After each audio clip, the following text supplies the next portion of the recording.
प्यारे बच्चों नमस्कार और एक बार पुनः आपका स्वागत है मेरे YouTube channel NTA net political science में।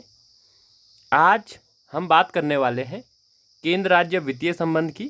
इस पर कुछ बातें हमने कल भी की थी और मैंने आपको बताया था संघ सरकार के राजस्व के स्रोत, राज्य सरकार के राजस्व के स्रोत और कुछ ऐसे राजस्व के स्रोत जो कि समवर्ती सूची में उल्लेखित है। इसके अतिरिक्त जो भारत की संचित निधि होती है, राज्यों की संचित निधि होती है और आकस्मिक निधि होती है,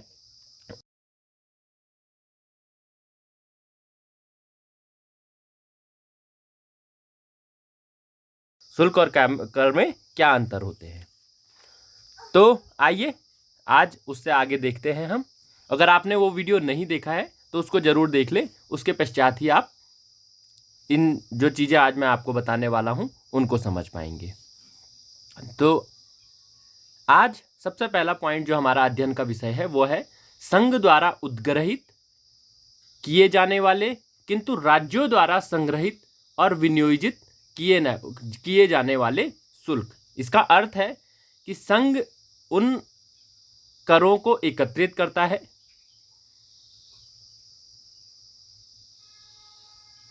उसका अर्थ है संघ द्वारा उद्ग्रहित, यानी कि संघ इन करों को लगाता है।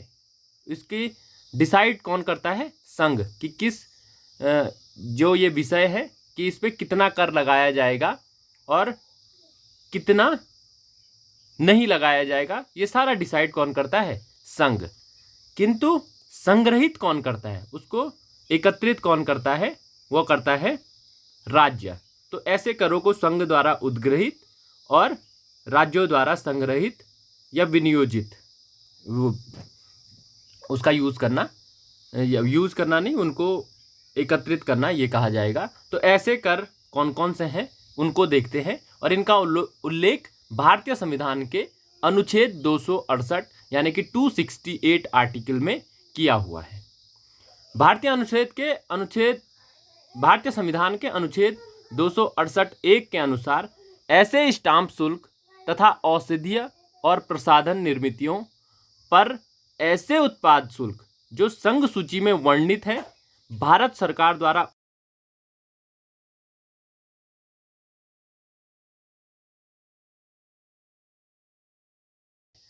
को उस दशा में जिसमें ऐसे शुल्क संघ राज्य क्षेत्र के भीतर उद्ग्रहणीय है भारत सरकार द्वारा, और अन्य दशाओं में जिन जिन राज्यों के भीतर ऐसे शुल्क उद्ग्रहणीय है उन राज्यों द्वारा संग्रहित किए जाएंगे। यानी कि केंद्र शासित प्रदेश अगर है तो वहां उनको कौन करेगा? भारत सरकार ही उनको संग्रहित करेगी। किंतु अगर राज्यों के भीतर ऐसे शुल्क हैं तो राज्यों के भीतर इनको जो राज्यों की सरकार है वह क्या करेगी? संग्रहित करेगी। कौन से शुल्क? जो कि संघ सूची में वर्णित विषयों में है।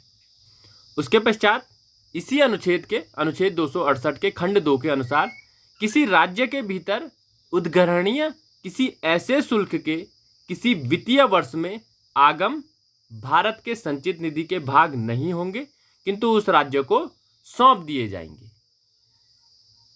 यानी कि जो आपने एकत्रित किया है वो केंद्र सरकार को नहीं बल्कि भारत की संचित निधि में नहीं बल्कि राज्य सरकारों को वह सौंप दिए जाएंगे। कौन से? किसी राज्य के भीतर उद्ग्रहणीय ऐसे शुल्क, हाँ, इन शुल्कों को क्या है? राज्य सरकार को सौंप दिया जाएगा। उसके पश्चात एक संशोधन होता है 88वां संविधान संशोधन 2003। उसमें कहा गया है उस संशोधन के माध्यम से कि अनुच्छेद 268 के पश्चात एक नया अनुच्छेद 268 को जोड़ा गया इस संविधान संशोधन के माध्यम से, जो भारत सरकार को सेवा कर अधिरोपित करने की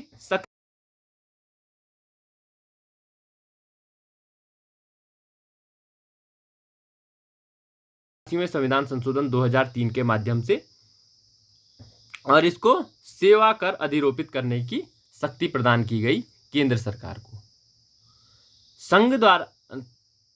इसके पश्चात अब हमारे पास आते हैं संघ द्वारा उद्ग्रहित और संग्रहित किंतु राज्यों को सौंपे जाने वाले कर, यानी कि संघ के ही विषय में होंगे, संघ ही लगाएगा क्या डिसाइड करना है कितना कर लगाएगा, और संघ ही उन्हें क्या है संग्रहित भी करेगा, किंतु एकत्रित करने के पश्चात उन्हें राज्यों को सौंप देगा।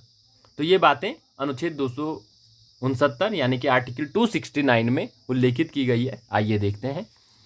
भारतीय संविधान के अनुच्छेद 269(1) के अनुसार निम्नलिखित शुल्क और कर भारत सरकार द्वारा उद्गृहित एवं संग्रहित किए जाएंगे, किंतु खंड 2 में उपबंधित रीति से राज्यों को सौंप दिए जाएंगे। तो इसी अनुच्छेद का खंड 2 होगा। अब वो कौन कौन से कर है?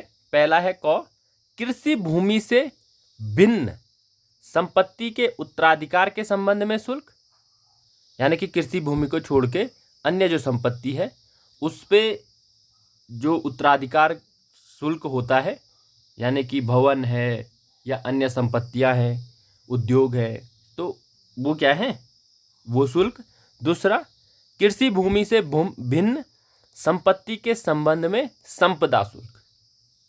उसके पश्चात गौ है रेल, समुद्र या वायु मार्ग द्वारा ले जाए जाने वाले माल या यात्रियों पर सीमा कर। अगर कोई सामान आप इधर से उधर पहुंचा रहे हैं या इसके अतिरिक्त आप यात्रा जो करते हैं उस पे जो सीमा कर लगता है वह भी संघ द्वारा उद्गृहित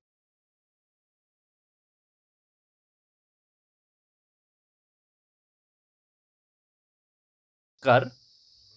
पांचवा है स्टॉक एक्सचेंजों और वायदा बाजारों के समव्यवहारों पर स्टाम्प शुल्क से भिन्न कर। छठा है समाचार पत्रों के क्रय या विक्रय पर और उनमें प्रकाशित विज्ञापनों पर कर। नेक्स्ट, समाचार पत्रों से भिन्न माल के क्रय या विक्रय पर उस दशा में कर जिसमें क्रय या विक्रय अंतर्राज्यिक व्यापार या वाणिज्य के दौरान होता है।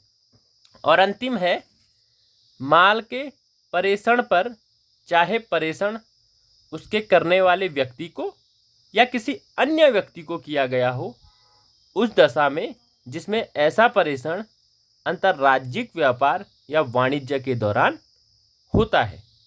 इस पे भी जो कर है वो संघ द्वारा उद्गृहित और संग्रहित होता है और राज्यों को सौंप दिया जाता है। अभी ऊपर खंड 2 की बात आई थी, तो खंड 2 में क्या बात है? खंड 2 के अनुसार किसी वित्तीय वर्ष में किसी ऐसे शुल्क या कर के शुद्ध आगम वहां तक के सिवाय जहां तक वे आगम संघ राज्य क्षेत्रों से प्राप्त हुए आगम माने जा सकते हैं, भारत की संचित निधि के भाग नहीं होंगे, किंतु उन राज्यों को सौंप दिए जाएंगे जिनके भीतर वह शुल्क या कर उस वर्ष में उद्ग्रहणीय है और वितरण के ऐसे सिद्धांतों के अनुसार जो संसद विधि द्वारा बनाए उन राज्यों के बीच वितरित किए जाएंगे। अगर कोई शुल्क दो राज्यों की सीमाओं के स्थान पर लिया जा रहा है तो उसमें संसद विधि बना सकती है और उन विधियों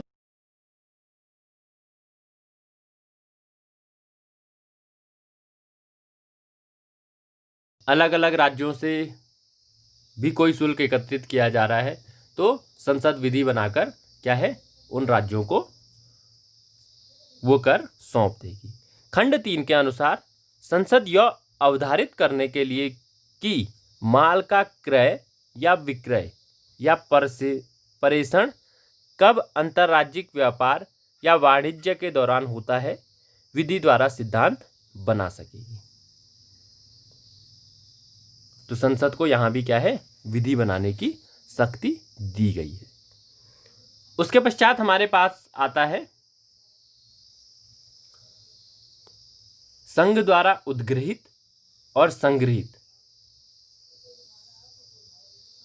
तथा संघ और राज्यों के बीच वितरित किए जाने वाले कर।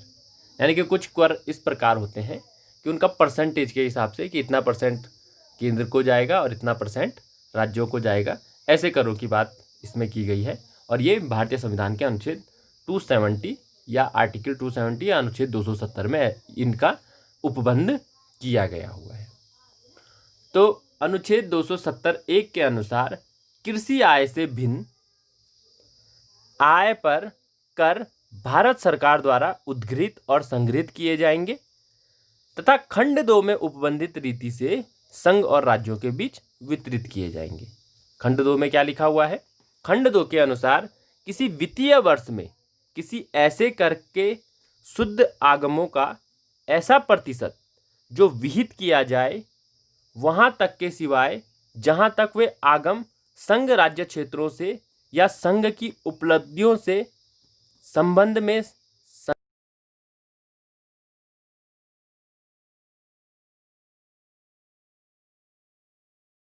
यानी कि भारत की संचित निधि में नहीं रखे जाएंगे, किंतु उन राज्यों को सौंप दिए जाएंगे जिनके भीतर वह कर उस वर्ष में उद्ग्रहणीय है और ऐसे रीति से और ऐसे समय से जो विहित किया जाए उन राज्यों के बीच वितरित किया जाएगा। उसके पश्चात खंड 3 है इसी अनुच्छेद 270 का। इसमें है खंड 3 के अनुसार खंड 2 के प्रयोजनों के लिए, यानी कि खंड 2 में जो बातें लिखी हुई है उसके प्रयोजन के लिए प्रत्येक वित्तीय वर्ष में आय पर करों के उतने शुद्ध आगमों का जितने संघ की उपलब्धियों के संबंध में संदेह करों के शुद्ध आगम नहीं है, वह प्रतिशत जो विहित किया जाए ऐसा आगम समझा जाएगा जो संघ राज्यों क्षेत्रों से प्राप्त हुआ माना जा सकता है। तो कहीं ना कहीं जो ये केंद्र राज्य वित्तीय संबंध का टॉपिक है, मुझे ऐसा लग रहा है कि इसको ऑफलाइन समझाने में थोड़ा सा दिक्कत हो रही है, क्योंकि इसमें कहीं ऐसे शब्द हैं जिनकी अलग से व्याख्या करनी होगी। तो आप लोग कमेंट के माध्यम से अवश्य बताएं कि ऐसे कौन कौन से शब्द हैं, क्योंकि अगर मैं एक एक शब्दों पे चलने लगा तो फिर पहले ही हम इस केंद्र राज्य जो संबंध है इस पर काफ़ी अधिक लेक्चर्स को ले चुके हैं। 7-8 लेक्चर्स इस टॉपिक पर हो चुके हैं और ऐसे ही हर पॉइंट को अगर समझाने लगे तो इसमें और अधिक लंबा समय लग सकता है। इसलिए जो जो शब्द, क्योंकि मैं यहाँ से नहीं समझ पा रहा हूँ कि कौन कौन से शब्द किसको समझ में नहीं आ रहे हैं, तो जो जो शब्द आपको, और इतना मुझे अवश्य लग रहा है कि इसमें बहुत सारे नए शब्दों का उल्लेख किया गया है हिंदी,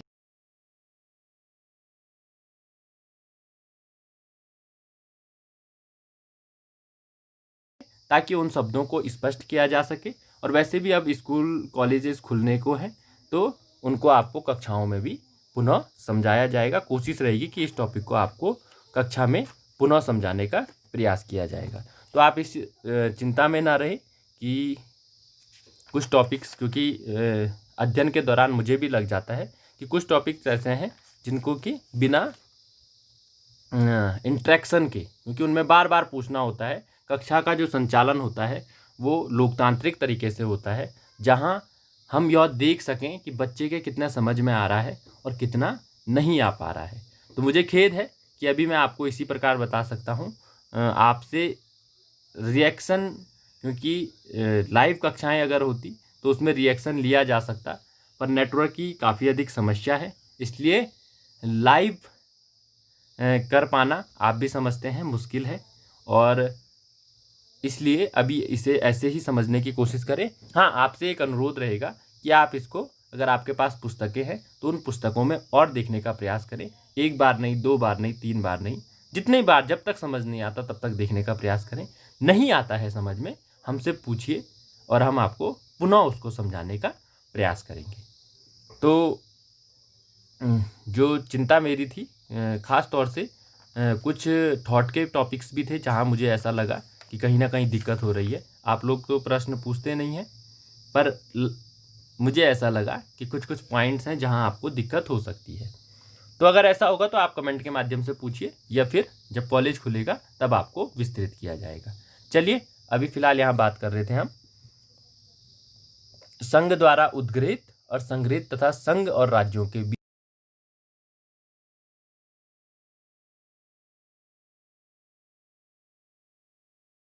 3 के अनुसार खंड 2 के प्रयोजनों के लिए प्रत्येक वित्तीय वर्ष में आय पर करों के उतने शुद्ध आगमों का जितने संघ की उपलब्धियों के संबंध में संदेह करों के शुद्ध आगम नहीं है, वह प्रतिशत जो विहित किया जाए, यानी कि जो निश्चित किया जाए, ऐसा आगम समझा जाएगा जो संघ राज्य क्षेत्रों से प्राप्त हुआ माना जा सकता है। उसके पश्चात खंड 4 के अनुसार इस अनुच्छेद में आय पर कर के अंतर्गत निगम कर नहीं है, यानी कि निगम कर इसमें नहीं आएगा। विहित से अभिप्राय है, यहाँ पे अभी ऊपर विहित शब्द आया था, विहित से अभिप्राय या अभिप्रेत है। जब तक वित्त आयोग का गठन नहीं किया जाता तब तक राष्ट्रपति द्वारा आदेश द्वारा विहित, यानी कि राष्ट्रपति अपने आदेश के द्वारा से जो निश्चित कर लेगा। और बाद में जब हमारा वित्त आयोग का गठन हो जाएगा, और हो भी गए हैं, अब तो हमारा 15वां वित्त आयोग अभी, हाँ 15वां वित्त आयोग अभी चल रहा है, 21 से शुरू होकर 25 तक वो चलेगा। तो इससे पूर्व 14 वित्त आयोग हमारे हो चुके हैं। 5-5 वर्ष का वित्त आयोग का समय होता है। तो दूसरा, वित्त आयोग का गठन किए जाने के पश्चात वित्त आयोग की सिफारिशों पर विचार करने के पश्चात राष्ट्रपति द्वारा आदेश द्वारा विहित, यानी कि जब वित्त आयोग का गठन हो जाएगा तो उसके पश्चात वित्त आयोग सिफारिश देगा, और उसके पश्चात पुनः क्या है, राष्ट्रपति अपने आदेश द्वारा जो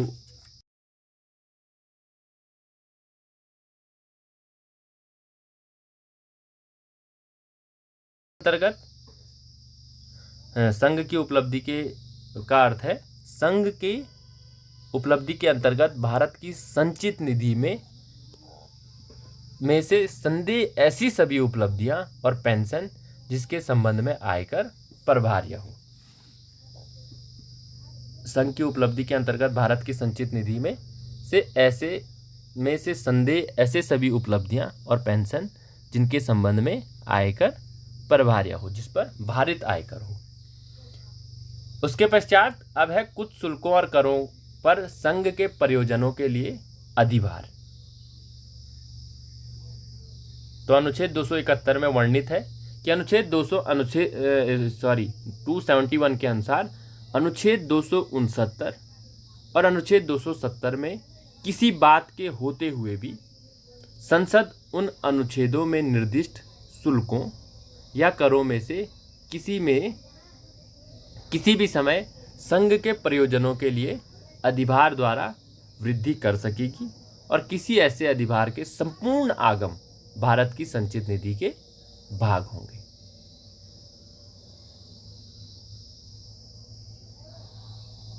टू 269 में जो बातें उल्लेखित की गई है, या इसके अतिरिक्त 270 में जो भी बातें उल्लेखित की गई है, संसद को अधिकार होगा कि 269 और 270 में उल्लेखित किसी बात के भी जो उनमें शुल्क और करों की बात की गई है, किसी भी समय संसद संघ के प्रयोजन के लिए, यानी कि संघ के यूज के लिए, या संघ को कोई योजना निर्धारित करनी है, किसी योजना के लिए, प्रयोजन के लिए,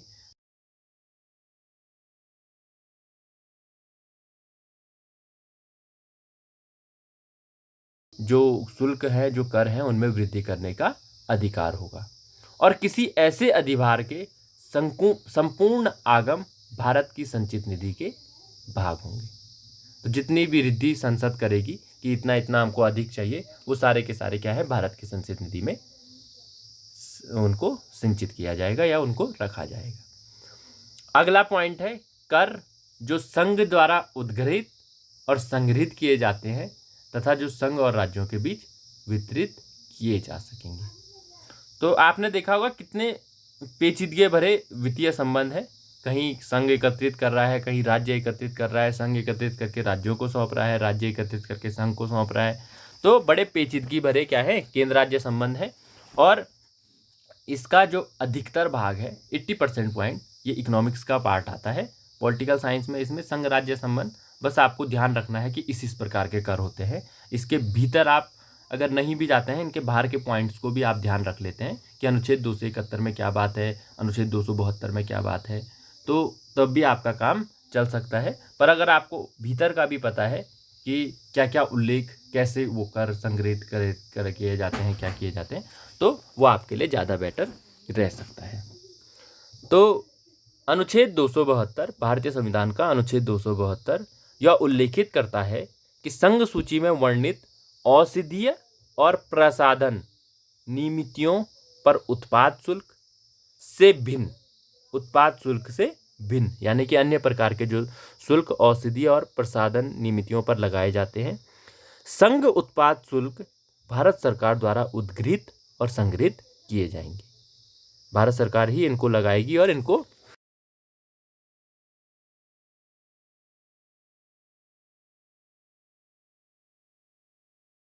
इस प्रकार उपबंध करती है। तो जिन राज्यों पर शुल्क अधिरोपित करने वाली विधि का विस्तार है,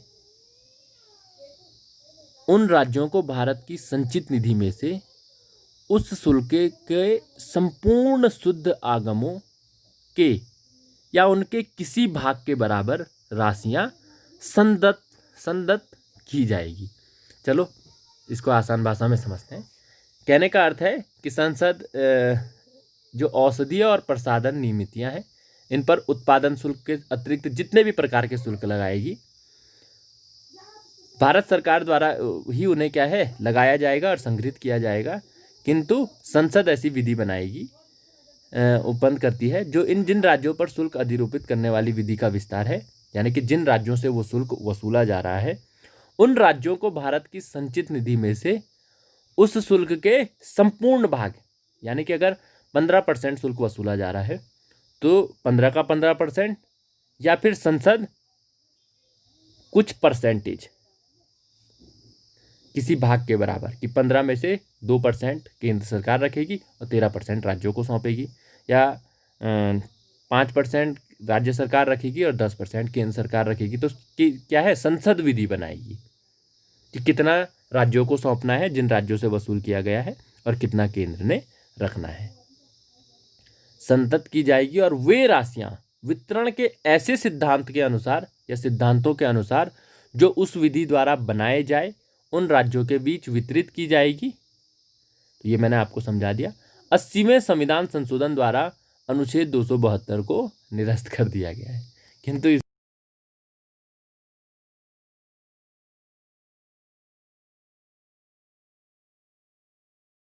उसको बाद में निरस्त कर दिया है। इसके संबंध में कोई और विधि बनी होगी, उसको हम देखेंगे अभी। उसके पश्चात जूट पर और जूट उत्पादों पर निर्यात शुल्क के स्थान पर अनुदान। तो जो अनुच्छेद, जैसे अनुच्छेद 272 है, तो इसके बातों को आप ध्यान रख सकते हैं। वैसे अनुच्छेद 272 के बारे में अगर आप इतना भी ध्यान रखें कि यह क्या है, निरस्त कर दिया गया है, तो काफ़ी होता है। पर कई बार पूछ लिया जाता है कि अनुच्छेद 272 में क्या पहले क्या प्रावधान था, तो आपको ध्यान होना चाहिए।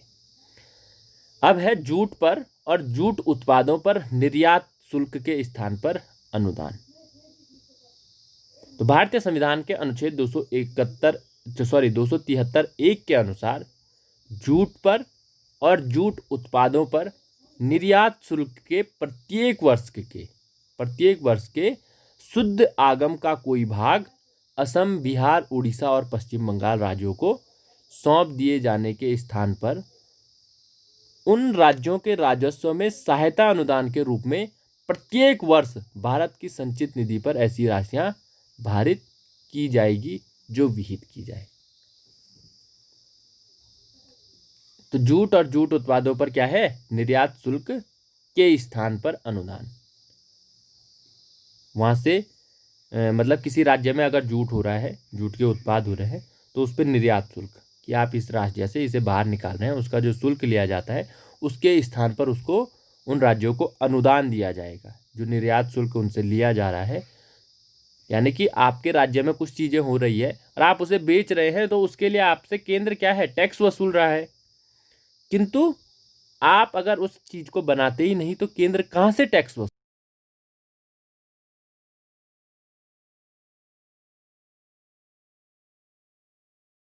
कहाँ से टैक्स वसूलता, केंद्र की आमदनी कैसे होती।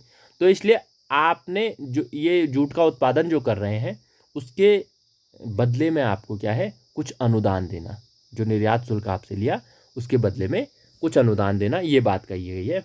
भारतीय संविधान का अनुच्छेद 273(1) के अनुसार जूट पर और जूट उत्पादों पर निर्यात शुल्क के प्रत्येक वर्ष के शुद्ध आगम, यानी कि प्रत्येक वर्ष में निर्यात शुल्क पर जितना भी आपने निर्यात शुल्क लगाकर शुल्क कमाया, कोई भाग, हो सकता है आपने 1 करोड़ रुपया कमाया तो उसका कोई भाग, जितना भी परसेंटेज केंद्र सरकार निश्चित करेगी, असम, बिहार, उड़ीसा और पश्चिम बंगाल, इन 4 राज्यों के संबंध में राज्यों को सौंप दिए जाने के स्थान पर, उनको सौंपा नहीं जाएगा, सौंप दिए जाने के स्थान पर उन राज्यों के राजस्व में सहायता अनुदान के रूप में प्रत्येक वर्ष भारत की संचित निधि पर ऐसी राशियां भारित की जाएगी। आपने 1 करोड़ रुपए वहां से कमाया, आप उनको ही वो नहीं दे रहे हैं, बल्कि सहायता अनुदान, जो सहायता दी जाती है राज्यों को, उस सहायता अनुदान में इस राशि को जोड़ दिया जाएगा और दिया जाएगा। ठीक है। खंड 2 के अनुसार जूट पर और जूट उत्पादों पर जब तक भारत सरकार कोई निर्यात शुल्क उद्ग्रहित करती रहती है, जब तक भारत सरकार कोई निर्यात शुल्क उद्ग्रहित करती रहती है, तब तक या इस संविधान के प्रारंभ से 10 वर्ष की समाप्ति तक, ठीक है, इस संविधान के प्रारंभ से 10 वर्ष की समाप्ति तक, इन दोनों में से जो भी पहले हो, इस प्रकार विहित राशियां भारत की संचित निधि पर भारित बनी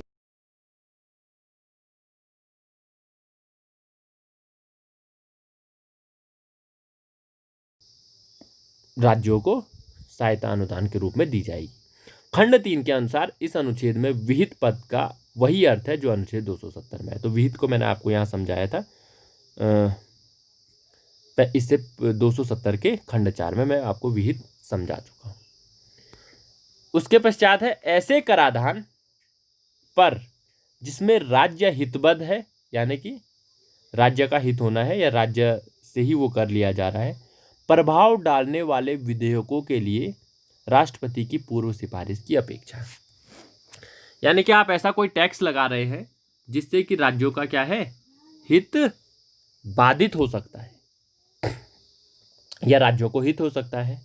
राज्यों के हित पर प्रभाव डालने वाले विधेयकों के लिए राष्ट्रपति की पूर्व सिफारिश की अपेक्षा। राज्यों को चाहे फायदा हो चाहे नुकसान हो, अगर ऐसा कर कोई आप लगा रहे हैं तो उस करों पर राष्ट्रपति की सिफारिश की क्या है, पूर्व सिफारिश की अपेक्षा की जाती है। ये उल्लेख किया गया है भारतीय संविधान के अनुच्छेद 274 में। तो भारतीय संविधान के अनुच्छेद 274(1) के अनुसार कोई विधेयक या संशोधन या कोई नियम बना दिया, विधि बना दिया आपने, या किसी पुरानी विधि में संशोधन कर दिया, जो ऐसा कर या शुल्क, आप चाहे टैक्स लगा रहे हैं चाहे फीस लगा रहे हैं, जिसमें राज्य हितबद्ध है, अधिरोपित करता है, लगाया जाता है, या उसमें परिवर्तन करता है, कौन, केंद्र सरकार, अथवा जो भारतीय आयकर से संबंधित अधिनियमितों के प्रयोजन के लिए परिभाषित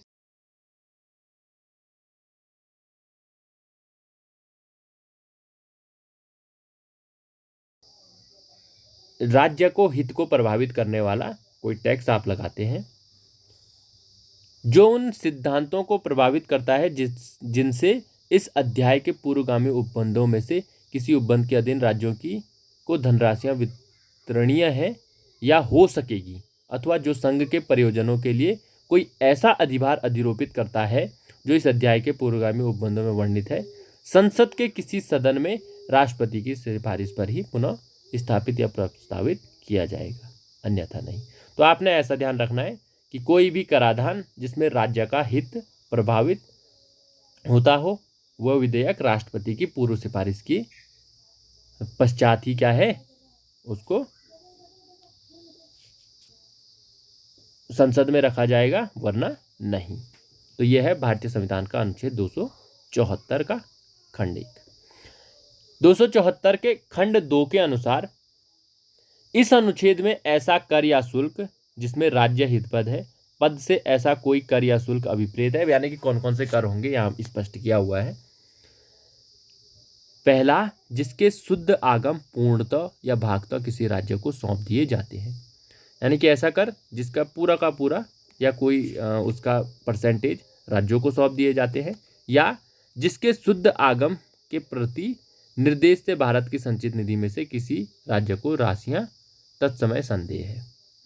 यानी कि जिस कर से आप कर लेते हैं किंतु उस कर के बदले में आपको राज्यों को क्या है, संचित निधि से कुछ राशि देनी होती है, तो ऐसे करों को पे परिवर्तन करने से पूर्व आपको क्या है, राष्ट्रपति की सिफारिश की आवश्यकता हो।